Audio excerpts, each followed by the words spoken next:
اعوذ باللہ من الشیطان الرجیم بسم اللہ الرحمن الرحیم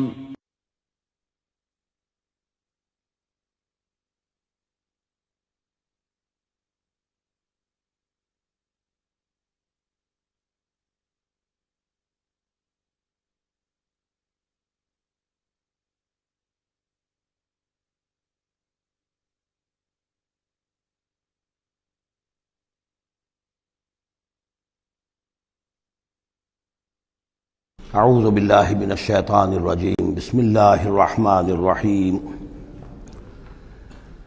قل لا اقول لکم عندی خزائن اللہ ولا اعلم الغیب ولا اقول لکم انی ملک ان اتبع الا ما یوحی الی قل هل یستوی الاعمی والبصیر افلا تتفکرون صدق اللہ العظیم۔ اے نبی ان سے کہہ دیجئے میں تم سے یہ نہیں کہتا کہ میرے اختیار میں ہیں اللہ کے خزانے، تم مجھ سے کہتے ہو یہ دکھاؤ یہ دکھاؤ یہ دکھاؤ، میں نے کب دعویٰ کیا ہے کہ میرا اختیار ہے؟ کسی شخص سے مطالبہ کیا جانا چاہیے اس کے دعوے کے مطابق۔ میں نے الوہیت میں داخل ہونے کا کب دعویٰ کیا؟ میں نے تو دعویٰ کیا ہے کہ میں اللہ کا ایک بندہ ہوں، عام انسان ہوں، بشر ہوں، مجھ پر وحی آئی ہے، مجھے مامور کیا گیا ہے کہ تمہیں متنبہ کر دوں، وہ کام میں کر رہا ہوں۔ لا اقول لکم عندی خزائن اللہ، میں تو نہیں کہتا کہ میرے پاس کوئی اللہ کے خزانے ہیں، میرے اختیار میں ہیں۔ ولا اعلم الغیب، نہ میں نے یہ دعویٰ کیا ہے کہ غیب کا علم مجھے حاصل ہے۔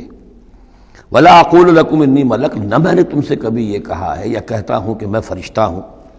ان اتبع الا ما یوحی الی، میں تو بس اتباع کر رہا ہوں اس شے کی کہ جو مجھے طرف وحی کی جا رہی ہے۔ قل هل یستوی الاعمی والبصیر، کہیے تو پھر اب برابر ہو جائیں گے دیکھنے والے اور اندھے؟ افلا تتفکرون، تو کیا تم تفکر نہیں کرتے، غور و فکر سے کام نہیں لیتے؟ وانذر بہ، اب پھر یہاں بہ پر زور دے رہا ہوں میں۔ اے نبی اس قرآن کے ذریعے سے خبردار کر دیجئے، آپ کا کام انذار ہے، تبشیر ہے۔ اوپر آ چکا ہے وما نرسل المرسلین الا مبشرین، پہلے آ چکا ہے اوحی الی ھذا القرآن لانذرکم بہ ومن بلغ، یہاں پھر آیا وانذر بہ الذین یخافون ان یحشروا الی ربہم، خبردار کر دیجئے اس کے ذریعے سے ان لوگوں کو کہ جنہیں واقعتاً کچھ خوف ہے کہ وہ اپنے رب کی طرف لے جائے جائیں گے۔ جیسا کہ میں نے آپ کو بتایا تھا کہ ان میں بھی بہت کم لوگ تھے کہ جو بعث بعد الموت کے منکر تھے، وہ یہ کہتے تھے کہ ہاں ہے، قیامت ہے، اٹھیں گے، اپنے رب کے پاس جائیں گے، لیکن وہاں ہمارے چھڑانے والے ہیں، وہ ہمیں بچا لیں گے۔ وانذر بہ الذین یخافون ان یحشروا الی ربہم لیس لہم من دونہ ولی ولا شفیع، ان کے لیے کوئی نہیں ہوگا اللہ کے سوا، نہ کوئی حمایتی نہ سفارش کرنے والا۔ اپنی ان مغالطوں کو رفع کر لیں، ان غلط فہمیوں کو رفع کر لیں۔ لعلہم یتقون، شاید کہ ان میں تقوی پیدا ہو جائے، شاید کہ وہ ڈر جائیں، شاید کہ خوف پیدا ہو جائے۔ ولا تطرد الذین یدعون ربہم بالغداۃ والعشی یریدون وجہہ، اور مت دھتکاریے آپ ان لوگوں کو کہ جو پکارتے ہیں اپنے رب کو صبح و شام اور وہ اس کی چہرے کی طالب ہیں، اس کی رضا کے جویا ہیں۔ یہ اصل میں اشارہ ہو رہا ہے کہ تمام رسولوں کے ساتھ یہ معاملہ ہوا، خاص طور پر حضرت نوح کے ساتھ بھی، کہ جو بڑے بڑے سرداران ہوتے تھے قوم کے، وہ کہتے تھے کہ اے نوح ہم تو تمہارے پاس آنا چاہتے ہیں، سمجھنا چاہتے ہیں بات کیا ہے، لیکن ہم دیکھتے ہیں جب بھی آئیں تمہارے پاس، تمہاری محفل میں بیٹھے ہوتے ہیں ہمارے کمی کاری ملازم گھٹیا لوگ، اب ہماری شایان شان نہیں ہے کہ ہم ان کے ساتھ بیٹھیں۔ یہی بات حضور سے کہتے تھے کہ آپ آتے ہیں آپ کے پاس بات سمجھنے کے لیے، یہ آپ کے گرد جو جمگھٹا لگا رہتا ہے، یہ ہمارے غلام لوگ ہیں، یہ ہمارے جو ہے معاشرے کے پس طبقات ہیں، یہ آپ کے آس پاس ہوتے ہیں، تو پھر ہمارے شایان شان یہ نہیں ہے کہ ہم ان کی موجودگی میں آپ سے بات کریں۔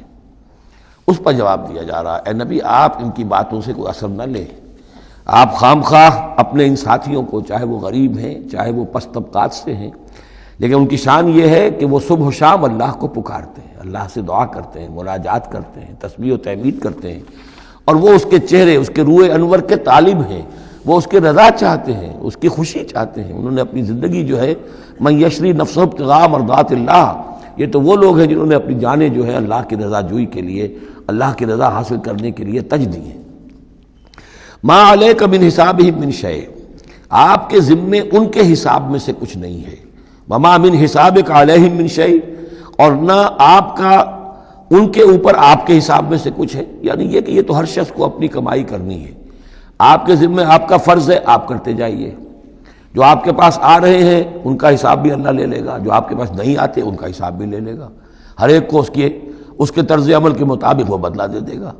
نہ آپ ان کی طرف سے جواب دہ ہیں، نہ یہ آپ کی طرف سے جواب دہ ہیں۔ فَتَطْرُدَهُمْ، تو اگر خدا نہ خواستہ بالفرض آپ ان کے دباؤ میں آ کر اگر انہیں دور کر دیں، اپنے سے دھتکار دیں، فَتَكُونَ مِنَ الظَّالِمِينَ، تو آپ ظالموں میں سے ہو جائیں گے۔ وَكَذَلِكَ فَتَنَّا بَعْضَهُمْ بِبَعْضٍ، اور اسی طرح ہم نے بعض کو بعض کے ذریعے سے آزمایا ہے۔ حق کہہ رہا ہے ایک شخص لیکن ہے مفلس، اب وہ دولت مند جو ہے وہ مسکرائے گا، اس کو دیکھو یہ مجھے سمجھانے آیا ہے، اس کے کپڑے پھٹے ہوئے ہیں، جوتیاں پٹخارتا ہوا آ گیا مجھے سمجھانے کے لیے، اپنی حیثیت کو نہیں پہچانتا۔ حالانکہ دیکھنا یہ چاہیے کہ جو بات وہ کہہ رہا ہے صحیح ہے یا غلط۔ اس طرح ہم آزمائش کر دیتے ہیں لوگوں کے لیے، وَكَذَلِكَ فَتَنَّا بَعْضَهُمْ بِبَعْضٍ، اسی طرح ہم آزماتے ہیں بعض کو بعض کے ذریعے سے، لِيَقُولُوا، تاکہ وہ کہیں أَهَٰؤُلَاءِ مَنَّ اللَّهُ عَلَيْهِم مِّن بَيْنِنَا، کیا یہ وہ لوگ ہیں جن پر اللہ کا خاص انعام و احسان ہوا ہے ہم میں سے؟ اللہ کا احسان ہم پر ہوا ہے، دولت مند ہم ہیں، سردار ہم ہیں، چودراٹیں ہماری ہیں، حویلیاں ہماری ہیں، یہ جو ہیں گرے پڑے طبقات کے لوگ، کیا یہ ہیں کہ جو اللہ کا احسان اور ان کے اوپر اللہ تعالیٰ کا بڑا فضل ہوا ہے؟ یہ کہا کرتے تھے مکے کے لوگ بھی کہ اگر قرآن اللہ نے بھیجنا ہی تھا، کتاب نازل کرنی تھی، نبوت دینی تھی، تو کوئی رجل من القریتین عظیم، یہ جو دو شہر ہیں مکہ اور طائف، بڑے بڑے چودھری ہیں، سرمایہ دار ہیں، بڑے لوگ ہیں، سردار ہیں، ان میں سے کسی کے پاس بھیجتا۔ مکے کا یتیم جس کے پاس کوئی دولت نہیں، بچپن مفلسی میں گزرا ہے، سخت مشقت کے اندر جو ہے جوانی کا دور گزرا ہے، جس کے پاس کچھ بھی نہیں، کوئی عہدہ نہیں، کوئی منصب نہیں، قریش کا کوئی عہدہ حضور کے پاس نہیں تھا، کوئی منصب نہیں تھا، کوئی آپ کے پاس سرمایہ نہیں تھا، آپ تو پیدا ہی ہوئے ہیں یتیم۔ تو اس اعتبار سے کیا یہی رہ گیا تھا اللہ کے لیے؟ معاذ اللہ ثم معاذ اللہ۔ لِيَقُولُوا أَهَٰؤُلَاءِ مَنَّ اللَّهُ عَلَيْهِم مِّن بَيْنِنَا أَلَيْسَ اللَّهُ بِأَعْلَمَ بِالشَّاكِرِينَ، تو کیا اللہ تعالیٰ زیادہ واقف نہیں ہے ان سے کہ جو واقعتاً اس کا شکر کرنے والے ہیں؟ ایک اور جگہ آئے گا کہ اللہ تعالیٰ وَاللَّهُ أَعْلَمُ حَيْثُ يَجْعَلُ رِسَالَتَهُ، اللہ بہتر جانتا ہے کہ کہاں اسے اپنی رسالت کا منصب کس کو دینا چاہیے، کس میں اس کی صلاحیت ہے۔ جیسے طالوت کے بارے میں لوگوں نے کہہ دیا تھا کہ اس کے لیے کیسے ہو سکتی ہے سرداری، جبکہ ہمارے پاس دولت ہے، اس کے پاس دولت نہیں۔ لم یؤت سعۃ من المال، تو کہا گیا تھا اسے جسم اور علم کے اندر اللہ نے بسطہ یعنی کشادگی عطا فرمائی ہے۔ وَإِذَا جَاءَكَ الَّذِينَ يُؤْمِنُونَ بِآيَاتِنَا، اور اے نبی اس کے برعکس یہ لوگ جو چاہتے ہیں کہ آپ دھتکار دیں ان کو، اس کے برعکس آپ کی روش کیا ہونی چاہیے ان غرباء اور فقراء کے لیے؟ وَإِذَا جَاءَكَ الَّذِينَ يُؤْمِنُونَ بِآيَاتِنَا، جب آپ کے پاس آئیں وہ لوگ جو ہماری آیات پر ایمان رکھتے ہیں، فَقُلْ سَلَامٌ عَلَيْكُمْ، تو آپ ان کو سلام کہا کیجئے اور ان کو ایک خوشخبری دیا کیجئے، کتب ربکم علی نفسہ الرحمہ، تمہارے رب نے اپنے اوپر رحمت کو لازم کر لیا ہے، اور تمہارے لیے خاص رحمت کا مظہر کیا ہے؟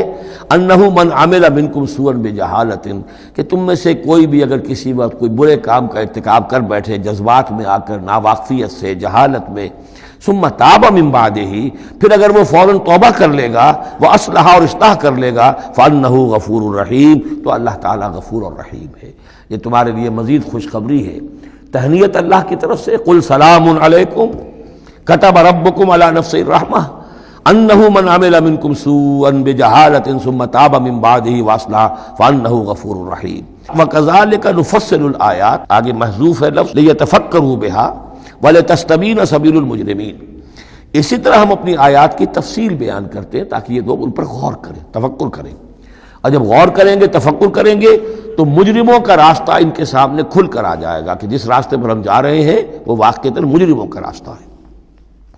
قُلْ إِنِّي نُهِيتُ أَنْ أَعْبُدَ الَّذِينَ تَدْعُونَ مِن دُونِ اللَّهِ، کہہ دیجئے مجھے تو روک دیا گیا ہے ان کو پوجنے سے کہ جن کو تم پکارتے ہو اللہ کے سوا، یہ لات عزا منات ان کو میں نہیں پکار سکتا، مجھے روک دیا گیا ہے، مجھے تو حکم دیا گیا ہے لا تدعوا مع اللہ احدا، اللہ کے ساتھ کسی اور کو مت پکارو۔ قل لا اتبع اہواءکم، اور کہہ دیجئے ڈنکے کی چوٹ میں تمہاری خواہشات کی پیروی نہیں کر سکتا، قد ضللت اذا، اگر ایسا کروں گا تو میں خود گمراہ ہو جاؤں گا، وما انا من المہتدین، اور پھر نہ رہوں گا میں ہدایت والوں میں۔ قل انی علی بینۃ من ربی، اب اس کو ذرا نوٹ کر دیجئے کہہ دیجئے کہ میں تو اپنے رب کی طرف سے ایک بڑی بینہ پر ہوں، میں جس راستے پر چل رہا ہوں روشن راستہ ہے، میں اس کا باطن بھی جانتا ہوں، اس کی حقیقت بھی مجھ پر منکشف ہے۔ اور یہ بینہ اصل میں کیا ہے، یہ جا کر آگے سورہ ہود میں یہ بات زیادہ کھلے گی کہ بینہ جو ہے وہ ایک عام انسان کے لیے دو چیزوں سے بنتی ہے، فطرت سلیمہ، جیسا کہ میں نے شروع میں عرض کیا تھا آپ سے، فطرت سلیمہ، عقل سلیم، اس سے انسان ایک حد تک آ گیا، پھر اللہ کی وحی جو آئی اس نے تصدیق کر دی، یہ بینہ بن گیا۔ اب اسی معنی میں پھر رسول اور پھر اللہ کی وحی مل کر بینہ بن جاتے ہیں، وہ لوگوں کے حق میں بینہ، اور خود اپنے حق میں بینہ کیا ہے، آپ کی اپنی فطرت سلیمہ، عقل سلیم، اور اس پر پھر وحی کی توثیق، وحی نے آ کر ان کو اجاگر کر دیا، ان حقائق کو جن تک آپ اپنی عقل سلیم اور فطرت سلیمہ کی رہنمائی میں پہنچ چکے تھے۔ قل انی علی بینۃ من ربی، کہہ دیجئے میں کوئی اندھیرے میں ٹامک ٹوئیاں نہیں مار رہا ہوں، تم جو مجھ سے مطالبے کر رہے ہو، مجھ پر دباؤ ڈال رہے ہو، میں تو اپنے رب کی طرف سے بینہ پر ہوں۔ وَكَذَّبْتُمْ بِهِ، تم نے اسے جھٹلا دیا ہے، مَا عِندِي مَا تَسْتَعْجِلُونَ بِهِ، میرے پاس وہ شے موجود نہیں ہے جس کی تم جلدی مچا رہے ہو۔ وہ جلدی مچاتے تھے، لے آئیے عذاب، بہت سن چکے ہم، کان پک گئے سن سن کر ہمارے، عذاب آئے گا، عذاب آئے گا، عذاب کہاں ہے، وہ عذاب کہاں رکا ہوا ہے، 10 برس ہو گئے، میرے پاس نہیں ہے، میرے اختیار میں نہیں ہے۔ وہ عذاب بھی آئے گا، اللہ کے فیصلے سے آئے گا، جب وہ چاہے گا آئے گا۔ ما عندی ما تستعجلون بھی، جس چیز کی تم جلدی مچا رہے ہو وہ میرے اختیار میں نہیں ہے۔ ان الحکم الا للہ، فیصلے کا اختیار کلیتاً اللہ کے ہاتھ میں ہے۔ یقص الحق، وہ حق بات بیان کر دیتا ہے، وہ خیر الفاصلین، اور وہ سب سے اچھا فیصلہ کرنے والا ہے۔ قل لو ان عندی ما تستعجلون بہ، اب اس میں وہ تلخی جو ہے وہ ظاہر ہو رہی ہے کہ تم جو تنگ آ گئے ہو میری باتیں سن سن کر، میرے اندر بھی تمہاری جانب سے بیزاری پیدا ہو چکی ہے۔ قل لو ان عندی ما تستعجلون بہ، کہہ دیجئے اگر میرے ہاتھ میں ہوتا، میرے اختیار میں ہوتا، میرے پاس ہوتا جس کی تم جلدی مچا رہے ہو، لقضی الامر بینی و بینکم، تو میرے اور تمہارے مابین کبھی کا فیصلہ طے ہو چکا ہوتا، میں تمہیں ابھی مزید مہلت نہ دیتا۔ تم اگر تمہارے کان پک گئے تو میں بھی تنگ آ چکا ہوں، میرے بھی اب جو ہے صبر کا پیمانہ جو ہے وہ ایک حد کو پہنچ چکا ہے۔ لقضی الامر بینی و بینکم، میرے اور تمہارے مابین کبھی کا فیصلہ چکا دیا گیا ہوتا۔ واللہ عالم بالظالمین، اللہ خوب واقف ہے ظالموں سے۔ وَعِندَهُ مَفَاتِحُ الْغَیب، اسی کے پاس ہے خزانے غیب کے۔ یہ مفاتح جو یہاں جمع آیا ہے تو مفتاح کہتے ہیں کنجی کو، اس کی جمع بھی ہے، اور مفتاح کہتے ہیں اس کو جس سے کھولا گیا، یعنی خزانہ، یہاں پر مفتاح کی جمع ہے، یہ مفاتح۔ وَعِندَهُ مَفَاتِحُ الْغَیب، اسی کے پاس غیب کے سارے خزانے ہیں، لا يعلمها الا هو، کوئی جانتا ہی نہیں ان کو سوائے اس کے۔ وَيَعْلَمُ مَا فِي الْبَرِّ وَالْبَحْرِ، اور وہ تو جانتا ہے جو کچھ خشکی میں ہے اور جو کچھ سمندر میں ہے۔ وَمَا تَسْقُطُ مِنْ وَرَقَةٍ إِلَّا يَعْلَمُهَا، اور نہیں گرتا کوئی ایک پتا بھی کسی درخت سے مگر اللہ کے علم میں ہوتا ہے۔ وَلَا حَبَّةٍ فِي ظُلُمَاتِ الْأَرْضِ وَلَا رَطْبٍ وَلَا يَابِسٍ، نہیں گرتا کوئی دانہ نہ زمین کی تاریکیوں میں، وہ دانہ گھستا ہے زمین کے اندر بیج کی شکل میں، ولا رطبن، نہ کوئی ہری چیز تر و تازہ، ولا یابس، نہ سوکھی چیز، الا فی کتاب مبین، ایک کتاب مبین میں سب کی سب موجود ہے۔ یہ کتاب مبین اللہ کا علم قدیم ہے، اللہ کا علم قدیم جس میں کہ ہر شے موجود ہے، ما کان و ما یکون، آن واحد کی طرح۔ وَهُوَ الَّذِي يَتَوَفَّاكُم بِاللَّيْلِ، اب یہ لفظ یہاں پر آ گیا ہے، وہ جو قادیانیوں کے ساری خباثت کا توڑ جو ہے، وہ جو میں نے وضاحت آپ کو بیان کی تھی کہ وفا یوفی یتوفا، اب یہاں آ گیا وَهُوَ الَّذِي يَتَوَفَّاكُم بِاللَّيْلِ، وہی ہے جو تمہیں وفات دیتا ہے رات کے وقت۔ کیا وفات دیتا ہے؟ کیا انسان مر جاتا؟ نہیں، جان تو رہتی ہے، شعور نہیں رہتا۔ میں نے کہا تھا 3 چیزیں ہیں، جسم ہے، جان ہے، جان میں شعور ہے۔ بڑا پیارا ایک شعر ہے فارسی کا، جان نہاں در جسم او در جان نہاں، جسم کے اندر تو پنہا ہے جان، جان میں وہ پنہا ہے۔ 3 چیزیں ہو گئیں، یہاں اس شعر میں وہ سے مراد کچھ اور ہے، اس وقت میں اس پر نہیں جاؤں گا، لیکن 3 چیزیں سمجھ لیجئے۔ جان نہاں در جسم، جسم کے اندر جان پنہا ہے، او در جان نہاں، وہ جان میں نہاں ہے، اے نہاں اندر نہاں اے جانے جان۔ یہ پھر کسی اور جگہ پر پڑھیں گے اس شعر کو انشاءاللہ۔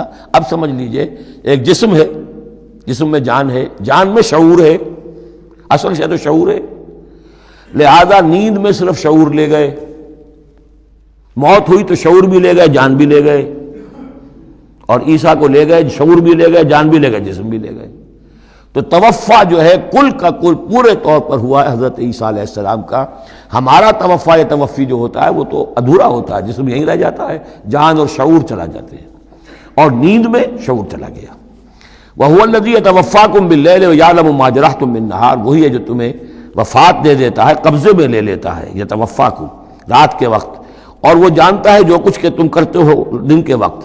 ثم یبعثکم فیہ، پھر وہ دوبارہ اگلی صبح کو پھر تمہیں اٹھا دے گا، لیقضی اجل مسمی، تاکہ وہ تمہاری جو مہلت ہے وہ پوری ہو جائے۔ یعنی روزانہ ایک طرح سے ہم موت کی آغوش میں چلے جاتے ہیں۔ آدھی موت تو ہے، نیند کسے کہتے ہیں؟ آدھی موت ہے۔ یہی وجہ ہے کہ جو دعا ہے صبح کو اٹھنے کے وقت کی، جو مسنون دعا ہے، الحمدللہ الذی احیانی بعدما اماتنی والیہ النشور، کل شکر اور کل حمد اور کل تعریف اس اللہ کے لیے ہے جس نے مجھے دوبارہ زندہ کیا اس کے بعد کہ مجھ پر موت وارد کر دی تھی۔ نیند جو ہے وہ موت کی بہن ہے، اور اسی طرح اٹھنا ہے اللہ کی طرف۔ یہ بڑا ایک عجیب نکتہ ہے، اس کو ذہن میں اس کو اپریشیٹ کیجئے۔ جو شخص صبح آنکھ کھلتے ہی جس کی زبان پر یہ الفاظ آتے ہوں، الحمدللہ الذی احیانی بعدما اماتنی والیہ النشور، قیامت کے دن جب وہ اٹھے گا اس کی زبان پر یہی ترانہ خود بخود آ جائے گا، اس وقت ہوگا وہ 100% درست۔ الحمدللہ الذی احیانی بعدما اماتنی والیہ النشور، کیونکہ عادت پڑی ہے، ہمیشہ کہا ہے، جیسے ہی شعور آیا الحمدللہ الذی احیانی بعدما اماتنی والیہ النشور، تو یہ وہ ترانہ جو ہے جو کہ باعث بعد الموت کے وقت ہماری زبان پر ہوگا، اس کا ریہرسل ہے جو آپ روزانہ کریں گے اگر یہ عادت پختہ کر لیں۔ وَهُوَ الَّذِي يَتَوَفَّاكُم بِاللَّيْلِ وَيَعْلَمُ مَا جَرَحْتُم بِالنَّهَارِ ثُمَّ يَبْعَثُكُم فِيهِ لِيُقْضَىٰ أَجَلٌ مُّسَمًّى ثُمَّ إِلَيْهِ مَرْجِعُكُم، پھر اسی کی طرف تم سب کا لوٹنا ہے۔ ثُمَّ يُنَبِّئُكُم بِمَا كُنتُمْ تَعْمَلُونَ، پھر وہ تمہیں جتلا دے گا جو کچھ کہ تم کرتے رہے تھے۔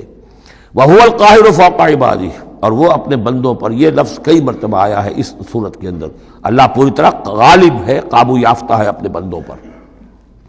وَيُرْسِلُ عَلَيْكُمْ حَفَظًا، اور وہ تم پر نگہبان بھیجتا رہتا ہے۔ ہر انسان کے ساتھ فرشتے باڈی گارڈ کی حیثیت سے موجود ہیں،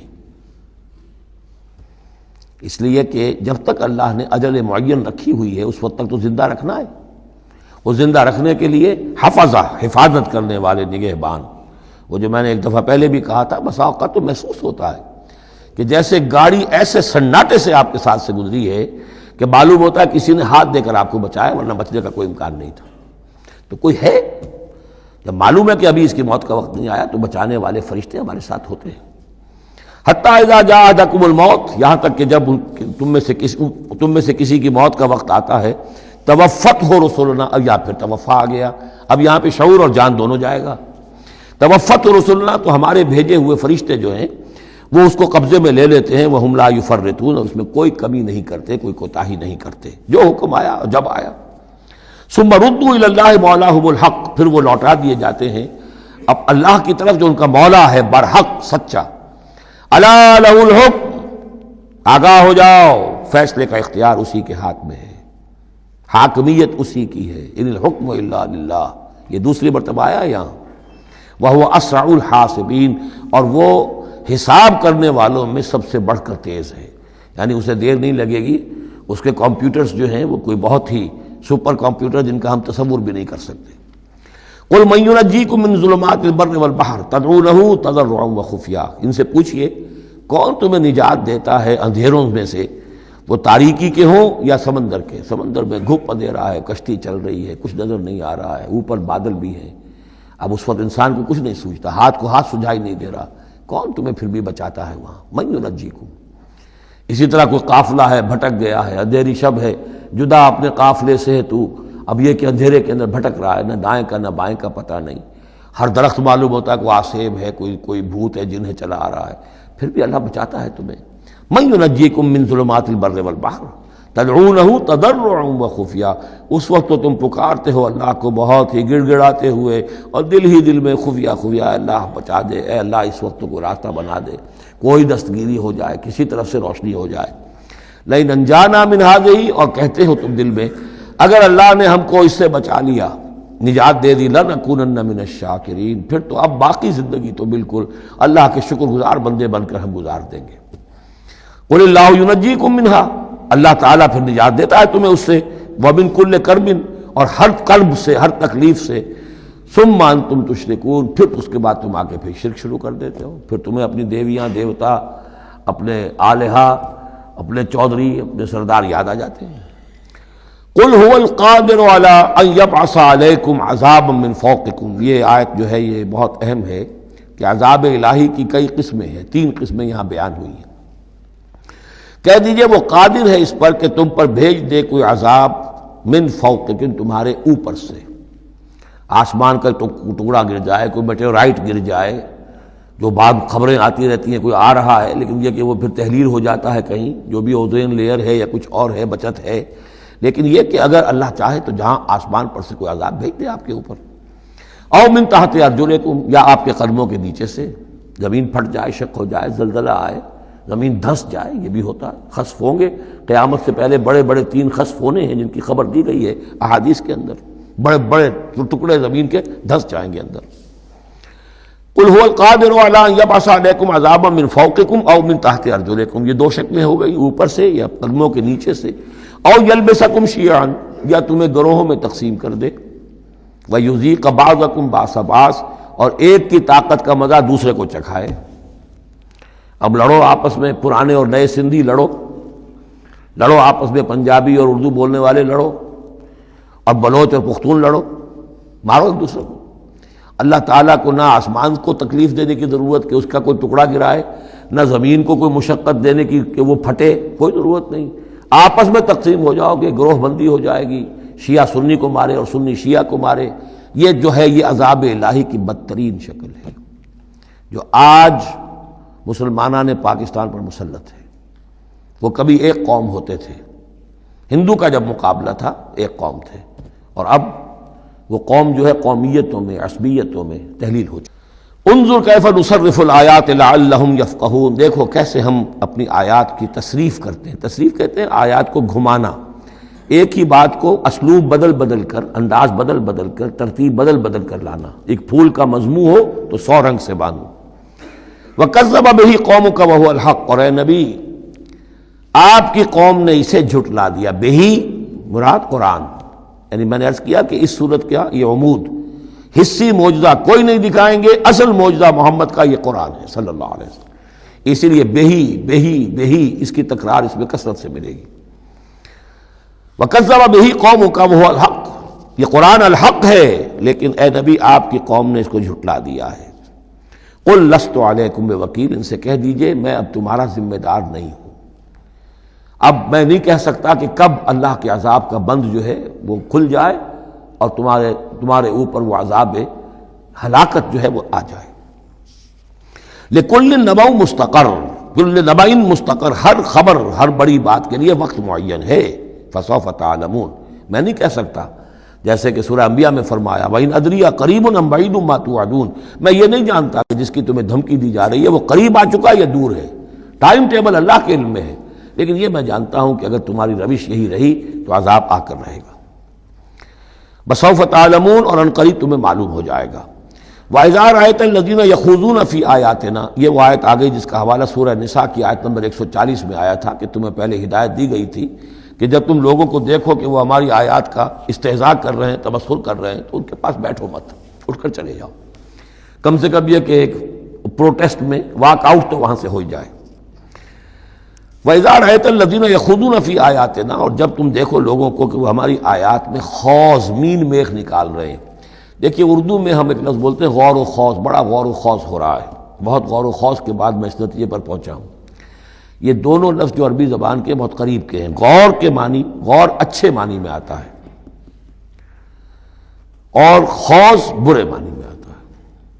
صحیح چھان پھٹک کرنا اور غور کرنا، اس کے ما لہو ما علیہ، فار کیا ہے، اگینسٹ کیا ہے، یہ مثبت انداز میں یہ ہے غور۔ خوض ہے مین میخ نکالنا، اس کے اندر جو ہے بال کی کھال خام خواہ کو اتارنا، یہ کوشش ہے، یہ خوض ہے۔ وَإِذَا رَأَيْتَ الَّذِينَ يَخُوضُونَ فِي آيَاتِنَا، جبکہ وہ ہماری آیات میں اس طریقے کا معاملہ کر رہے ہوں، تو جب تم دیکھو فاعرض عنہم، تو ان سے کنارہ کرو، حتی یخوضوا فی حدیث غیرہ، یہاں تک کہ پھر وہ کسی اور بات میں لگ جائیں، کسی اور مذاق میں، ٹھٹے میں، پھر تم ان کے پاس جا سکتے ہو۔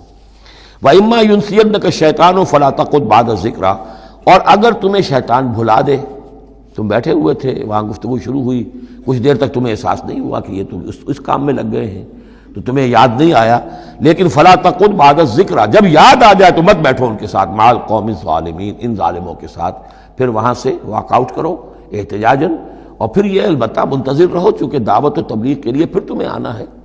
تو قالوا سلاما، علیحدہ بھی ہو تو وہ لٹ مار کے نہ ہو، بلکہ یہ کہ اٹھو وہاں سے تو بڑی خوبصورتی کے ساتھ۔ وما علی الذین یتقون من حسابہم من شیء، اور یقیناً جو لوگ اللہ کی تقوی کی روش اختیار کرتے ہیں ان پر ان کے حساب کی کوئی ذمہ داری نہیں ہے، ولکن ذکریٰ لعلہم یتقون، لیکن یہ یاد دہانی ہے تاکہ وہ تقوی اختیار کریں۔ وذر الذین اتخذوا دینہم لعبا ولہوا، اور چھوڑو ان کو، دفع کرو، نظر انداز کرو، ان سے آپ نظر پھیر لو کہ جنہوں نے اپنے دین کو کھیل اور کود بنا لیا ہے، کھیل، ہنسی مذاق، ٹھٹا۔ بہت سے لوگ اب بھی مل جائیں گے آپ کو دین کے معاملے میں کبھی سنجیدہ ہوتے ہی نہیں، دین کی بات اگر شروع ہوگی تو وہ اسے استہزاء میں، تمسخر میں، ٹٹ بٹس میں، انیکڈوٹس میں، یہ واقعات یوں ہو گیا تھا، یہ ایسا تھا، اس میں اس کو جو ہے وہ بالکل ختم کر دیں گے۔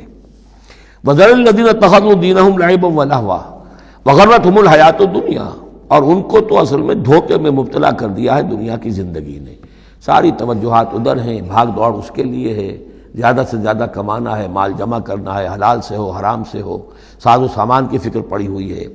وَذَكِّرْ بِهِ، اب پھر بہی کو نوٹ کیجئے، تذکیر کیجئے، اس کے قرآن کے ذریعے سے تذکیر کیجئے، جیسے کہ سورہ قاف کی آخری آیت ہے فَذَكِّرْ بِالْقُرْآنِ مَنْ يَخَافُ وَعِيدٍ، قرآن کے ذریعے سے تذکیر کیجئے اس شخص کو کہ جس کے اندر کچھ خوف ہے اللہ کے وعدے کا اور اللہ کی وعید کا۔ تو یہاں بھی آیا کہ آپ ان کو چھوڑیے، وَذَكِّرْ بِهِ أَن تُبْصَرَ نَفْسٌ بِمَا كَسَبَتْ، اس قرآن کے ذریعے سے انہیں تذکیر کرائیے، یاد دہانی کرائیے کہ مبادا کوئی شخص گرفتار ہو جائے اپنے کرتوتوں کے عوض، وہ وقت نہ آ جائے کہ تم اپنی رنگ رلیوں اور کرتوتوں کے عوض رہن رکھے جاؤ، گرفتار ہو جاؤ۔ لیس لہا من دون اللہ ولی ولا شفیع، پھر اس کے لیے اللہ کے سوا کوئی نہیں ہوگا، یا اللہ کے مقابلے میں اللہ سے بچانے والا کوئی نہیں ہوگا، نہ کوئی ولی اور نہ شفیع۔ دیکھیے دوسری مرتبہ کیٹیگوریکل ڈینائل شفیع کی آیت الکرسی کے ضمن میں میں عرض کر چکا ہوں، بیشتر مقامات پر قرآن مجید میں کیٹیگوریکل ڈینائل ہے، کوئی شفاعت نہیں۔ البتہ ہے ایک شفاعت کا، ایک شفاعت حقہ کی ایک حیثیت ہے، اس کو سمجھنے کی ضرورت ہے، اس کی شرائط ہے، اس کی لیمٹس ہیں۔ اگر ان شرائط اور لیمٹ سے آزاد کر دیں گے تو پھر یہ ہے کہ وہ شفاعت کا جو تصور ہے ایمان بالآخرت کی نفی کر دے گا، پھر کوئی فائدہ ہی نہیں، ڈر کائے گا۔ جب چھڑوانے والے ہیں جو چاہو کرو، جو بھی کچھ ہے، لیکن تیرے محبوب کی امت میں ہے، شرابی ہیں، زانی ہیں، بدماش ہیں، چور ہیں، ڈاکو ہیں، حرام خور ہیں، غبن کرتے ہیں، جو بھی کچھ ہے، لیکن تیرے محبوب کی امت میں ہے، تو اگر تو اسی پر کوئی معاملہ طے ہونا ہے تو خام خواہ کاہے کو آدمی ہاتھ روکے، بابر بعیش کوش کے عالم دوبارہ نیست، پھر تو جو عیش کر سکتے ہو کرو، جہاں آج پڑتا ہے کیوں روکتے ہو؟ تو سیدھی سیدھی بات ہے۔ لیس لہا من دون اللہ ولی ولا شفیع وان تعدل کل عدل، یہ وہی عدل آ گیا، اور اگر فدیہ دینا چاہیں کل کا کل فدیہ، لا یؤخذ منہا، نہیں قبول کیا جائے گا۔ واتقوا یوما لا تجزی نفس عن نفس شیئا ولا یقبل منہا شفاعۃ ولا یؤخذ منہا عدل ولا هم ینصرون، جو یہ 2 مرتبہ سورہ بقرہ میں آ چکا ہے۔ اولئک الذین ابسلوا بما کسبوا، یہ لوگ تو اب گرفتار ہو چکے ہیں اپنی کرتوتوں کے عوض، اب یہ رہن ہے۔ لہم شراب من حمیم، ان کے لیے تو ہے پینے کے لیے تو کھولتا ہوا پانی، وعذاب علیم بما کانوا یکفرون، اور دردناک عذاب ہوگا ان کے کفر کی پاداش میں۔ قل اندعو من دون اللہ ما لا ینفعنا ولا یضرنا، اے نبی ان سے کہیے کیا ہم پکاریں اللہ کو چھوڑ کر ان چیزوں کو جو نہ ہمیں نفع پہنچا سکتی ہے نہ نقصان؟ یہ بت کیا نفع پہنچائیں گے تمہیں، کیا نقصان پہنچائیں گے؟ خود اپنی حفاظت کر نہیں سکتے، اپنی مکھیاں اڑا نہیں سکتے، ان کو پکارتے ہو، ان کے سامنے سجدے کرتے ہو، ان کو متھے ٹیکتے ہو۔ اندعو من دون اللہ ما لا ینفعنا ولا یضرنا، خیر بت کی بات تو ہو گئی بہت ہی واضح، باقی بھی اس کائنات کے اندر کوئی کسی کے لیے نہ خیر کے پر قدرت رکھتا ہے نہ شر پر، الا باللہ۔ لا حول ولا قوت الا باللہ. یہ یقین ہو جائے تب توحید مکمل ہوگی. پھر کس کے سامنے آدمی سر جھکائے خامخواہ؟ کس کے آگے اپنی عزت نفس پیش کرے، اس کا دھیلا کرے؟ کسی کے ہاتھ میں اختیار ہے ہی نہیں. لا حول ولا قوت الا باللہ.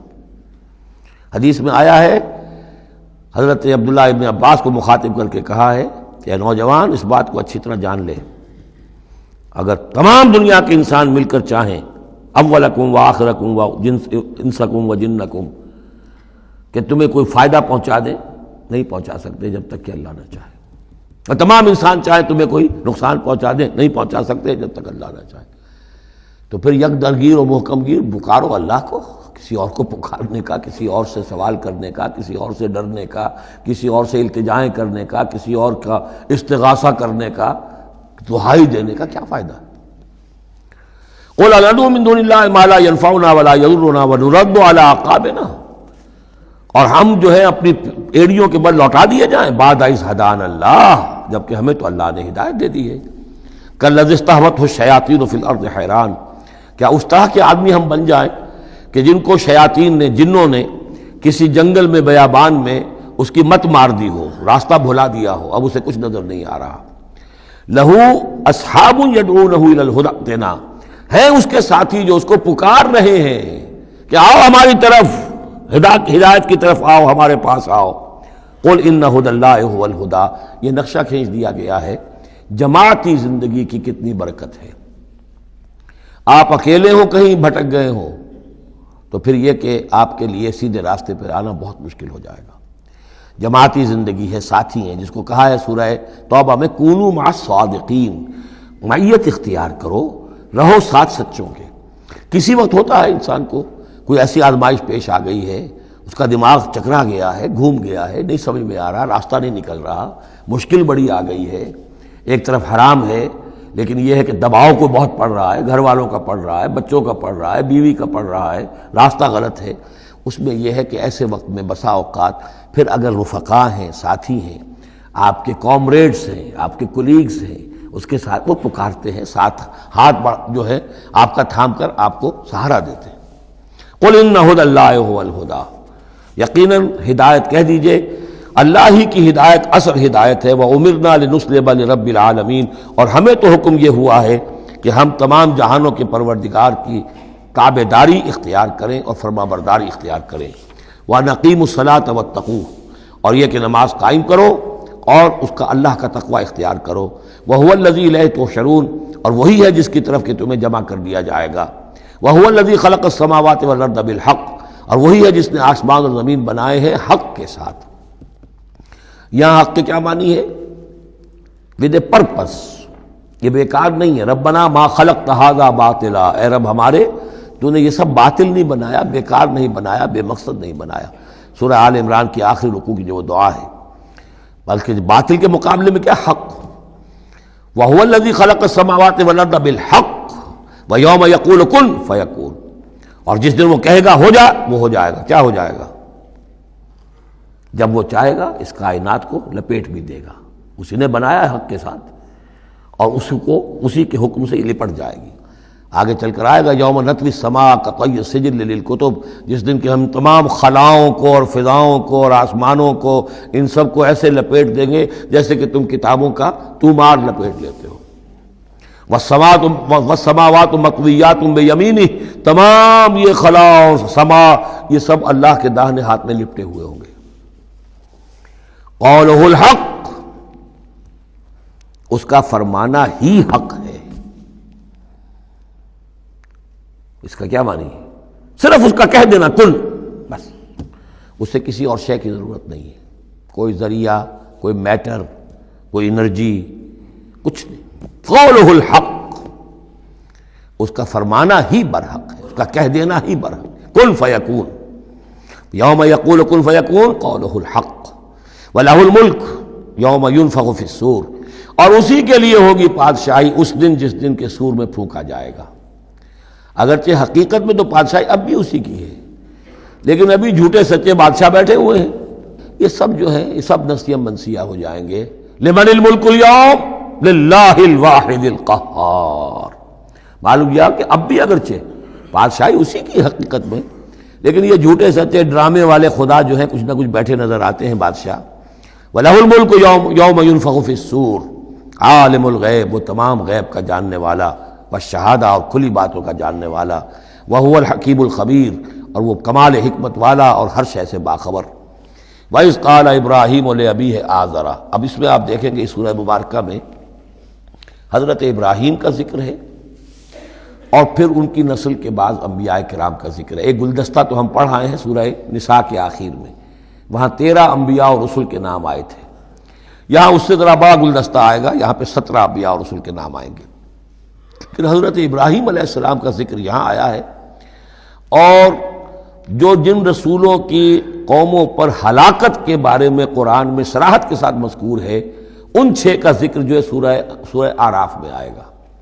حضرت ابراہیم علیہ السلام کی قوم کا کیا حشر ہوا یہ صراحت کے ساتھ قرآن میں مذکور نہیں ہے، جو قوم نوح کے ساتھ، ہود کے ساتھ، قوم صالح کے ساتھ، قوم شعیب کے ساتھ ہوا، تو حضرت ابراہیم علیہ السلام کے معاملے کو علیحدہ نکال لیا ہے وہ سورہ انعام میں، اور باقی جو ہے نوح، ہود، صالح اور شعیب، لوط اور موسیٰ، ان کا ذکر جو ہے وہ آپ کو ملے گا سورہ اعراف میں، اس لیے کہ ان کا معاملہ ایام اللہ کا ہے۔ تو فذکرہم بایام اللہ، التذکیر بآلاء اللہ اس میں ہے، التذکیر بایام اللہ اس میں ہے، لہذا یہاں حضرت ابراہیم کا ذکر ہے۔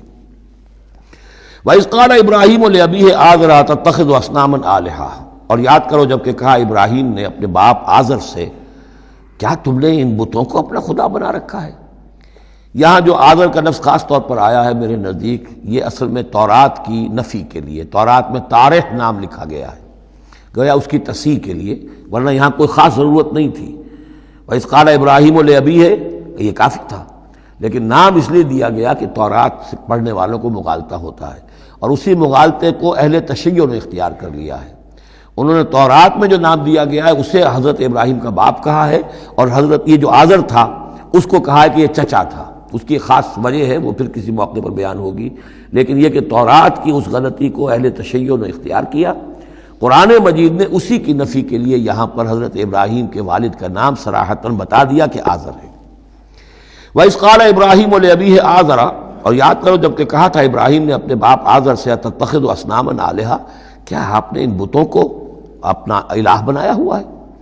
انی اراک وقومک فی ضلال مبین، میرا تو خیال یہ ہے، میری رائے تو یہ ہے کہ آپ بھی اور آپ کی قوم بھی کھلی گمراہی میں مبتلا ہے۔ وَكَذَلِكَ نُرِي إِبْرَاهِيمَ مَلَكُوتَ السَّمَاوَاتِ وَالْأَرْضِ، اور اسی طرح ہم دکھانے لگے یا دکھاتے رہے ابراہیم کو آسمانوں اور زمین کے ملکوت۔ ملکوت سے مراد کیا ہے کہ اللہ تعالیٰ نے اس کائنات کا جو نظام قائم کیا، جسے میں کہتا ہوں کہ جو یونیورسل ایک گورنمنٹ ہے، اس کا ایک نظام ہے، اس کے کارندے ہیں، تو اس کے مشاہدہ اللہ تعالیٰ اپنے رسولوں کو کراتا ہے تاکہ ان کا یقین جو ہے وہ یقین اس درجے کا ہو جائے کہ جیسے کہ اپنی آنکھوں سے دیکھی ہوئی چیزیں، وَلَيَكُونَ مِنَ الْمُوقِنِينَ، اور تاکہ وہ پوری طرح یقین کرنے والوں میں سے ہو جائے، لیکن واو چونکہ یہاں آیا اس سے پہلے ہم محذوف مانیں گے تاکہ وہ اپنی قوم پر حجت قائم کر سکے اور پوری طرح یقین کرنے والوں میں سے ہو جائے۔ یہ جو آگے آ رہا ہے یہ در حقیقت حضرت ابراہیم علیہ السلام کی طرف سے اپنی قوم پر حجت کو اس طور سے پیش کیا گیا ہے۔ بعض حضرات کے نزدیک یہ ہے کہ یہ حضرت ابراہیم کا اپنا ذہنی ارتقاء ہے کہ واقعتاً انہوں نے سمجھا یہ ستارہ خدا ہے، پھر ڈوب گیا تو کہا کہ نہیں یہ تو ڈوب گیا، پھر چاند کو دیکھا تو چاند خدا ہے، پھر کہا نہیں یہ تو یہ بھی جو ہے غروب ہو گیا، پھر سورج کو کہا۔ تو یہ بات اصل میں بعض حضرات کی رائے ہے یہ، اور الفاظ سے کچھ متبادر بھی ہوتا ہے، لیکن یہ ہے کہ زیادہ صحیح رائے جس سے کہ آگے آ جائے گا وَتِلْكَ حُجَّتُنَا آتَيْنَاهَا إِبْرَاهِيمَ عَلَىٰ قَوْمِهِ، تو معلوم ہوتا ہے کہ یہ اصل میں حضرت ابراہیم علیہ السلام نے حجت قائم کرنے کے لیے یہ تدریج اختیار کی اپنی قوم کو سمجھانے کے لیے، اور حضرت ابراہیم علیہ السلام اللہ کے نبی تھے، اور نبی کوئی بھی زندگی کے کسی بھی مرحلے پر مشرک نہیں ہوتا، اس کی شریعت، اس کی سرشت اتنی خالص ہوتی ہے، صدیقین مشرک نہیں ہوتے، نبی تو ان سے بھی اونچے درجے کے ہیں، حضرت ابو بکر نے کبھی شرک نہیں کیا، حضرت عثمان نے کبھی شرک نہیں کیا، جو صدیقین ہیں صحابہ میں سے۔ وَكَذَلِكَ نُرِي إِبْرَاهِيمَ مَلَكُوتَ السَّمَاوَاتِ وَالْأَرْضِ وَلِيَكُونَ مِنَ الْمُوقِنِينَ فَلَمَّا جَنَّ عَلَيْهِ اللَّيْلُ، جب ان پر رات جو ہے اس نے تاریکی کر دی، رَأَىٰ كَوْكَبًا، انہوں نے دیکھا ایک چمکدار ستارے کو، قَالَ هَٰذَا رَبِّي، انہوں نے کہا یہ میرا رب ہے، یہ گویا کہ کہنے کیا، ہاں یہ میرا رب ہے، اب یہ سوالیہ انداز بھی ہو سکتا ہے، پھر سائن آف ایکسکلیمیشن ہو سکتا ہے کہ لوگوں کو کہنے کے لیے کہ یہ رب ہے، یہ انٹروگیشن کا بھی ہو سکتا ہے۔ ھذا ربی فلما افل قال لا احب الافلین، جب وہ ڈوب گیا تو کہا بھائی یہ ڈوب جانے والی شے تو پھر میں تو پسند نہیں کر سکتا کہ میں اس کو اپنا خدا مان لوں۔ یہ قوم جو تھی ستارہ پرست بھی تھی، بت پرست بھی تھی، ستارہ پرست بھی تھی، اور نمبر 3 شاہ پرست بھی تھی۔ تینوں قسم کے شرک اس قوم میں موجود تھے کہ جس میں حضرت ابراہیم بھیجے گئے۔ یہ بیبیلونیا یا عراق، آج کا عراق، سابق بیبیلونیا، اس کا ایک شہر اس شہر کے بھی اب کھنڈرات نکل آئے ہیں، کھدائیاں ہو چکی ہیں۔ شہر میں پیدا ہوئے ہیں، پھر وہاں سے ہجرت کر کے فلسطین گئے ہیں، اور پھر حضرت اسماعیل کو آباد کیا ہے حجاز میں، اور اپنے بیٹے حضرت اسحاق کو آباد کیا ہے فلسطین میں۔ تو یہ ان کے ذہن میں رکھیے۔ اور اس وقت عراق میں یہ شرک جو ہے گھٹا ٹوپ اندھیرے تھے کہ ان کے ہاں بت پرستی بھی تھی، ستارہ پرستی بھی تھی، اور تیسرے یہ کہ بادشاہ بھی نمرود جو تھا وہ یہ کہتا تھا کہ میں خدا ہوں۔ اس کا مکالمہ جو ہے جو اس نے کیا تھا محاجہ حضرت ابراہیم سے، وہ سورہ بقرہ میں ہم پڑھ چکے ہیں۔ انا احیی و امید، میں بھی یہ اختیار رکھتا ہوں، جس کو چاہوں زندہ رکھوں، جس کو چاہوں مار دوں۔ فلما رأى القمر بازغا، جب انہوں نے دیکھا چاند چمکتا ہوا، قال ھذا ربی، کہا ہاں یہ معلوم ہوتا ہے کہ یہ ہے رب۔ فلما افل قال لئن لم يهدني ربی، جب وہ بھی ڈوب گیا، غائب ہو گیا، تو انہوں نے کہا کہ اگر میرے رب نے مجھے ہدایت نہ دی تو پھر میں تو قوم ضالین میں سے ہو جاؤں گا۔ گویا کہ ابھی یہ الفاظ ہیں کہ جن سے اشارہ ہوتا ہے کہ شاید ابھی ان کا اپنا ذہنی اور فکری ارتقاء ہو رہا ہے۔ میں نے کہا تھا کہ الفاظ سے متبادر ہوتا ہے، لیکن یہ کہ ان دونوں چیزوں کو، دونوں سائڈز کو ناپ تول کر جو رائے بنتی ہے وہ دوسری ہے۔ فلما رأى الشمس بازغة، جب دیکھا سورج بہت چمکدار، قال ھذا ربی ھذا اکبر، تو فرمایا ہاں یہ ہے رب، یہ سب سے بڑا ہے۔ فلما افلت، جب وہ بھی ڈوب گیا، قال یا قوم انی بریء مما تشرکون، انہوں نے کہا اے میری قوم کے لوگوں میں تو بری ہوں، اعلان برات کرتا ہوں ان سب سے جنہیں تم شریک ٹھہرا رہے ہو۔ انی وجہت وجہی للذی فطر السماوات والارض حنیفا، میں نے تو اپنا رخ کر لیا ہے، اپنا چہرہ جو ہے ادھر کر لیا ہے اس ہستی کی طرف جس نے آسمانوں اور زمین کو بنایا، یکسو ہو کر، وما انا من المشرکین، اور میں مشرکوں میں سے نہیں ہوں۔ وحاجہ قومہ، اب اس پر محاجہ کیا ان سے ان کی قوم نے، وہ حجت بازی شروع کر دی، یہ تم نے کیا کہہ دیا؟ سارے دیویوں کی نفی کر دی، سارے ستاروں کی نفی کر دی، ہر چیز کی نفی کر دی، اب تم پر مار پڑے گی فلاں دیوی کی اور فلاں ستارے کی نحوست جو ہے اس کا تم نے انکار کیا، اب تیار ہو جاؤ، اب تمہارے اوپر شامت آئے گی۔ قال تحاجونی فی اللہ وقد ہدان، انہوں نے فرمایا مجھ سے محاجہ کر رہے، حجت بازو کر رہے اللہ کے بارے میں، جبکہ اس نے تو مجھے ہدایت دے دی ہے، مجھے تو اللہ نے ہدایت دی ہے۔ ولا اخاف ما تشرکون بہ، اور مجھے کوئی خوف نہیں ان ہستیوں کا جنہیں تم شریک ٹھہرا رہے ہو، مجھے کوئی خوف نہیں۔ الا ان یشاء ربی شیئا، ہاں اللہ کو چاہے میرے ساتھ کہ کوئی تکلیف مجھے آ جائے، کوئی آزمائش آ جائے تو ٹھیک ہے، میرا رب ہے، لیکن مجھے کوئی کسی کا ڈر نہیں، نہ تمہارے کسی دیوی کا، نہ دیوتا کا، نہ کسی ستارے کی نحوست کا، اور نہ کسی اور کا۔ لا اخاف ما تشرکون بہ، تم جس کا مجھے ڈراوا دے رہے ہو مجھے ان میں سے کسی کا کوئی خوف نہیں۔ الا ان یشاء ربی شیئا، الا یہ کہ میرا رب میرے لیے کچھ چاہے جو چاہے۔ وسع ربی کل شیء علما، یقیناً میرا رب جو ہے وہ تو ہر شے کے علم کے اعتبار سے احاطہ کیے ہوئے ہے۔ افلا تتذکرون، تو کیا تم عقل سے کام نہیں لیتے، تم نہیں سوچتے، نصیحت اخذ نہیں کرتے؟ وکیف اخاف ما اشرکتم، میں کیسے ڈروں ان سے جنہیں تم نے شریک ٹھہرا رکھا ہے۔ ولا تخافون انکم اشرکتم باللہ، جبکہ تم نہیں ڈرتے کہ تم نے اللہ کے ساتھ شریک ٹھہرا دیے۔ ما لم ينزل به علیکم سلطانا، اور ان ہستیوں کو شریک ٹھہرا دیا ہے جن کے لیے کہ اللہ نے کوئی سلطان، کوئی سند نہیں اتاری۔ ہاں اللہ نے اپنی کتابوں میں کوئی سند اتاری ہوتی، عقل انسانی میں اس کی کوئی بنیاد ہوتی تو کوئی بات بھی ہوتی، نہ عقل میں، نہ فطرت میں، نہ کسی آسمانی کتاب میں کسی معبود کے لیے کوئی گنجائش کہیں ہے ہی نہیں۔ وَكَيْفَ أَخَافُ مَا أَشْرَكْتُمْ وَلَا تَخَافُونَ أَنَّكُمْ أَشْرَكْتُمْ بِاللَّهِ مَا لَمْ يُنَزِّلْ بِهِ عَلَيْكُمْ سُلْطَانًا فَأَيُّ الْفَرِيقَيْنِ أَحَقُّ بِالْأَمْنِ إِن كُنتُمْ تَعْلَمُونَ، تو اگر تم علم رکھتے ہو تو بتاؤ دونوں فریقین میں سے، یعنی ایک موحد ہے، ایک اللہ واحد پر ایمان رکھتا ہے، ساری قوت اس کے ہاتھ میں، سارا اقتدار اس کا ہے، ہر شے اس کے قبضہ قدرت میں، ایک وہ ہیں کہ جو اس کو ماننے کے ساتھ ساتھ کچھ اور چھوٹے دیوی دیوتا سینکڑوں جو ہیں وہ ان کو بھی مانتے ہیں۔ امن اور چین اور سکون کس کو میسر آئے گا؟ قلبی چین، روحانی اطمینان اور سکون۔ ای الفریقین احق بالامن، ان دونوں میں سے موحدین اور مشرکین میں سے امن، سکون، اطمینان، چین اور راحت کا کون زیادہ حقدار ہے؟ بتاؤ اگر تم جانتے ہو۔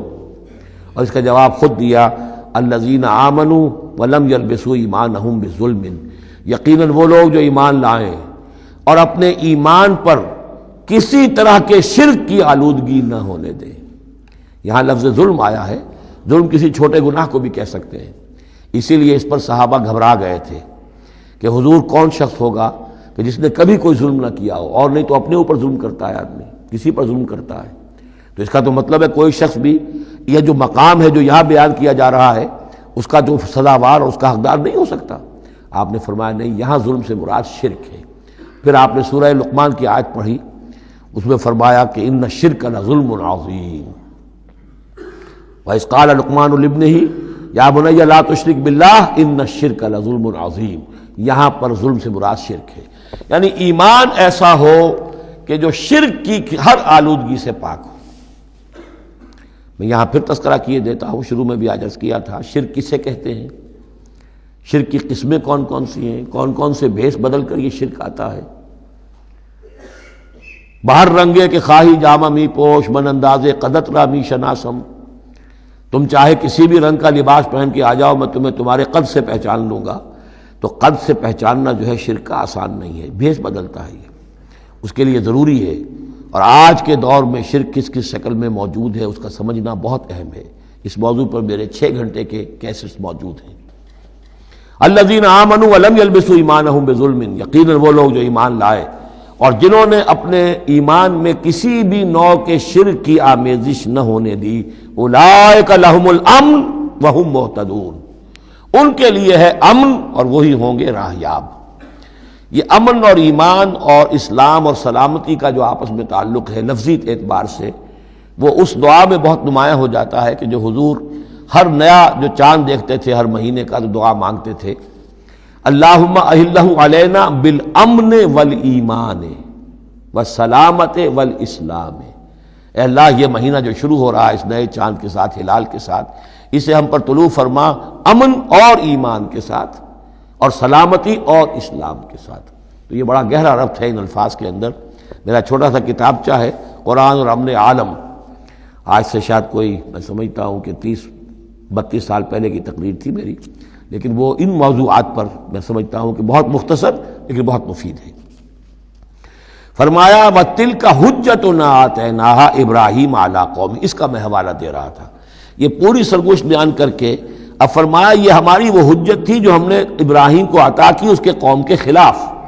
یہ سارا محاجہ حضرت ابراہیم اپنی قوم سے کر رہے تھے۔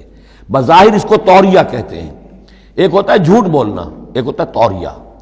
توریہ یہ ہے کہ آپ کہیں کوئی بات ایسی کہ جو جھوٹ تو نہیں ہے لیکن جس سے سننے والا مغالطے میں مبتلا ہو جائے۔ مثلا حضرت شیخ الہند رحمۃ اللہ علیہ کا واقعہ ہے، جس زمانے میں ان کے وارنٹ نکلے ہوئے تھے اور وہ حرمین شریفین میں تھے، مکہ مکرمہ میں تھے، وارنٹ نکلا ہوا ہے اور شریف حسین والی مکہ جو ہے اس کے سپاہی ڈھونڈتے پھر رہے ہیں کہ کہاں ہے وہ مولوی ہندوستانی جو ہے جو باغی ہے انگریزوں کا، اس کو پکڑا جائے۔ اب یہ ایک جگہ پر یہ کہیں کھڑے ہوئے تھے تو ایک شرطے نے آ کر جو وہاں کا سپاہی تھا پوچھا ان کے بارے میں محمود الحسن کو جانتے ہو؟ کہ جی ہاں جانتا ہوں۔ وہ کہاں ہے؟ محمود الحسن کہاں ہے؟ تھوڑا سا 2 قدم پیچھے ہٹ کے کہا ابھی یہیں تھے۔ جھوٹ تو نہیں بولا نا، 2 قدم پیچھے ہٹ کر کہا ابھی یہیں تھے، بالکل سچ بولا۔ اس نے سمجھا ابھی یہیں تھے، دوڑا ادھر دوڑ گیا، اپنے نکل گئے۔ اس کا نام ہے توریہ۔ یہ جھوٹ بھی نہیں ہے لیکن یہ کہ سننے والے کو مغالطہ بھی ہو گیا۔ اصل میں حضرت ابراہیم علیہ السلام کے کلام میں یہ توریہ کا انداز جو ہے وہ بہت ہے، تاکہ لوگوں کو، جیسے جب بتوں کو سب کو توڑ دیا تو کہا کہ اس نے توڑا ہوگا، یہ جو بڑا ہے، جو صحیح سالم کھڑا ہوا ہے بڑا بت، اور تیشہ بھی جو ہے جس سے توڑا تھا سب کو وہ اس کی گردن میں لگا دیا کہ یہ جو ہے جو آلہ ہے، آلہ واردات بھی اسی کے پاس سے برآمد ہو رہا ہے، اور یہ سالم ہے، باقی سب ٹوٹ گئے ہیں، تو قرائن کی شہادت بھی ہے کہ یہی ہے، پکڑو اس کو۔ تو یہ ہوتا ہے ان کو سمجھانے کے لیے کہ وہ سوچیں، دروں بینی پر آمادہ ہو جائیں۔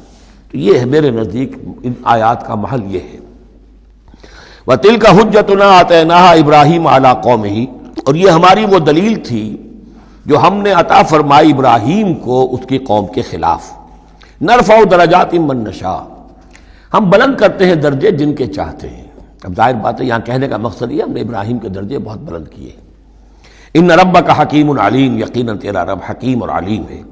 وَوَهَبْنَا لَهُ اسحاق وَيَعْقُوب، اب وہ گلدستہ شروع ہو رہا ہے، اور ہم نے اسے عطا فرمایا اسحاق جیسا بیٹا، یعقوب جیسا پوتا، کلن ہدینا، سب کو ہم نے ہدایت دی، وَنُوحًا ہدینا من قبل، اور نوح کو ہم نے ہدایت دی تھی ان سے بھی پہلے، ومن ذریتہ، اور ان کی اولاد میں سے، حضرت ابراہیم کی اولاد میں سے، داود و سلیمان و ایوب و یوسف و موسیٰ و ہارون، کیسے کیسے عظیم نبی ہم نے اٹھائے، داود جیسا بادشاہ، سلیمان جیسا بادشاہ، ایوب اور یوسف اور موسیٰ اور ہارون۔ وَكَذَلِكَ نَجْزِي الْمُحْسِنِينَ، اسی طرح ہم بدلہ دیتے ہیں محسنین کو۔ یہ لوگ ظاہر بات ہے کہ ایمان کی اس بلند ترین منزل پر فائز تھے جس کو ہم پڑھا ہے سورہ مائدہ میں کہ ثُمَّ اتَّقَوْا وَأَحْسَنُوا وَاللَّهُ يُحِبُّ الْمُحْسِنِينَ۔ وَزَكَرِيَّا وَيَحْيَا وَعِیسیٰ وَإِلیاس، مزید برآں زکریا جیسے نبی، یحییٰ جیسے نبی، عیسیٰ علیہ السلام، وإلیاس کل من الصالحین، یہ سب کے سب نیک بختوں میں سے تھے۔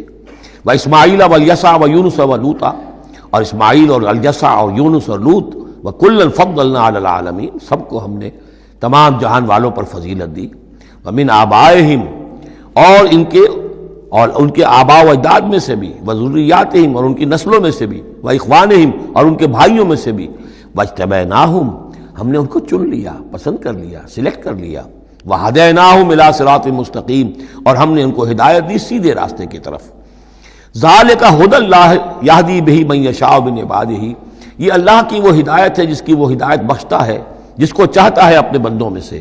وَلَوْ أَشْرَكُوا، اور اگر بالفرض وہ بھی شرک کرتے، لَحَبِطَ عَنْهُمْ مَا كَانُوا يَعْمَلُونَ، ان کے بھی سارے اعمال حبط ہو جاتے۔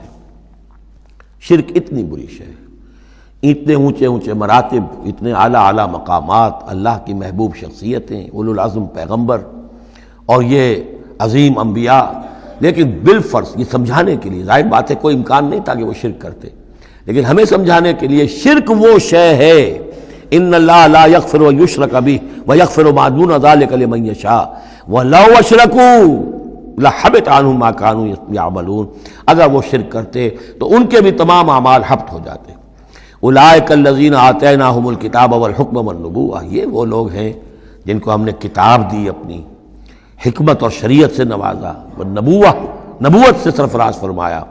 وَإِن يَكْفُرْ بِهَا هَؤُلَاءِ، اور اگر کفران نعمت کریں یہ لوگ اس کی، یہ جو آیات اب اللہ تعالیٰ نے دی ہیں تمہیں اے محمد صلی اللہ علیہ وسلم، اگر یہ لوگ ان آیات کی اب ناشکری کر رہے ہیں، کفران نعمت کر رہے ہیں، اگر وہ ان سے فائدہ نہیں اٹھا رہے، ان کی روشنی سے اپنے دلوں کو منور نہیں کر رہے، فقد وکلنا بہا قوما لیسوا بہا بکافرین، تو ہم نے ایک اور قوم کو تیار کر رکھا اس کام کے لیے کہ وہ اس کی ناقدری نہیں کرے گی، یعنی یہ کہ مدینہ کے انصار انشاءاللہ اس کی قدر کریں گے۔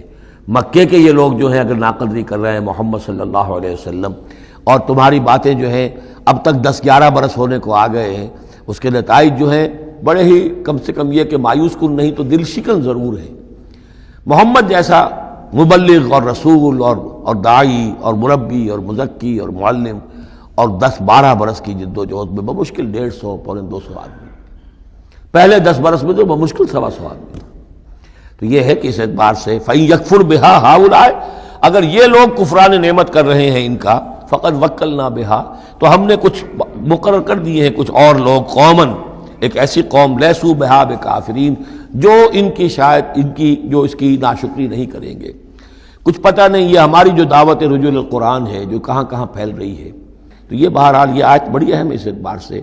آج کے دور میں خاص طور پر یہ ہے کہ کوئی مایوسی انسان کو ہونی نہیں چاہیے، ہمیں تو پتہ بھی نہیں ہے کہ کہاں کہاں یہ بات پھیل رہی ہے، ممکن ہی نہیں ہے مجھے معلوم ہو کہ میرے کیسٹ کہاں کہاں پہنچ گئے۔ وہ تو جہاں کہیں بھی جاتا ہوں، دیکھتا ہوں، سنتا ہوں، کوئی کہتا ہے میرے پاس 300 کیسٹ آپ کے ہیں، کوئی کو ملتا ہے میرے پاس اتنے کیسٹ آپ کے ہیں، میں سنتا ہوں۔ تو اب یہ دعوت پھیل رہی ہے، اب یہ میں نہیں کہہ سکتا کہ کس جگہ پر یہ جڑ پکڑے زمین کے اندر، اور یہ انقلابی دعوت جو ہے قرآن کی وہ وہاں ایک تناور درخت بنے، ایک تحریک زبردست انقلابی اٹھے۔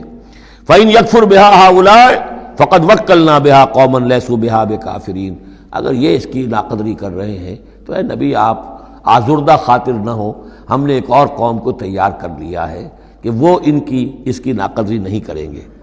اولئک الذین ھدی اللہ فبہداہ مقتدہ، یہ وہ لوگ ہیں جن کو اللہ نے ہدایت دی تھی۔ یہ 17 نام جو اوپر ہم نے پڑھے ہیں، فرمایا کہ اللہ فرما رہا ہے ہم نے انہیں ہدایت دی تھی، فبہداہ مقتدہ، تو آپ بھی ان کی ہدایت کی پیروی کیجئے۔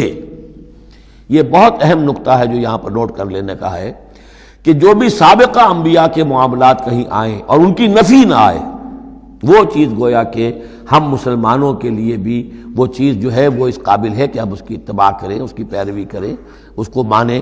چنانچہ اسی اعتبار سے یہ رجم اور قتل مرتد، یہ 2 سزائیں جو ہیں یہ ہمارے ہاں اہل سنت نے اور سب تمام مسلمانوں نے یہ لی ہے کہ رجم کی سزا قرآن میں نہیں ہے، یہ سابق شریعت کی سزا ہے جس کو حضور نے برقرار رکھا ہے۔ قتل مرتد کا ذکر بھی قرآن مجید میں نہیں ہے، ایک بھی سابق امت کے اندر سابق شریعت کی سزا ہے جس کو برقرار رکھا گیا ہے۔